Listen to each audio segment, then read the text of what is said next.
മുണ്ടക്കൈ ചൂരൽമല ദുരന്ത ബാധിതരുടെ വായ്പ എഴുതിത്തള്ളാനാകില്ലെന്ന ദേശീയ ദുരന്ത നിവാരണ അതോറിറ്റിയുടെ സത്യവാങ്മൂലത്തിനെതിരെ ഹൈക്കോടതിയുടെ അതിരൂക്ഷ വിമർശനം. ദുരന്ത നിവാരണ നിയമത്തിൽ ചട്ടമില്ലെങ്കിൽ കേന്ദ്ര സർക്കാർ അധികാരം ഉപയോഗിക്കണമെന്ന് കോടതി കേന്ദ്ര സർക്കാരിനോട് ആവശ്യപ്പെട്ടു. വിഷയത്തിൽ മറുപടി നൽകാൻ കേന്ദ്രം 3 ആഴ്ച സാവകാശം തേടി.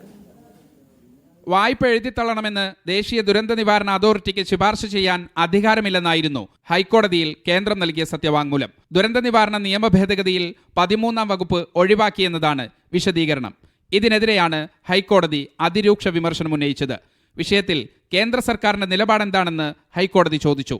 എന്നാൽ ഓരോ ദുരന്തത്തിലും വായ്പ എഴുതിത്തള്ളാൻ ബാങ്കുകളെ നിർബന്ധിക്കാനാവില്ലെന്ന് കേന്ദ്രം നിലപാടെടുത്തു. ഇതോടെ ഭരണഘടനാപരമായി കേന്ദ്ര സർക്കാരിന് വിവേചനാധികാരമുണ്ടെന്നും രാജ്യത്ത് ഒരു നിയമമുണ്ടെന്നും കോടതി ഓർമ്മിപ്പിച്ചു.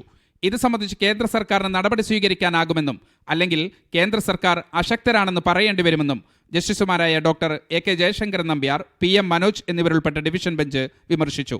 ഇതോടെ വിഷയത്തിൽ മറുപടി നൽകാൻ കേന്ദ്രം 3 ആഴ്ച സമയം തേടി. മുണ്ടക്കൈ ചൂരൽമല ദുരന്തബാധിതരുടെ വായ്പ എഴുതിത്തള്ളാനാകില്ല എന്നാണ് തുടക്കം മുതൽ കേന്ദ്രം സ്വീകരിക്കുന്ന നിലപാട്. മീഡിയ 1 കൊച്ചി.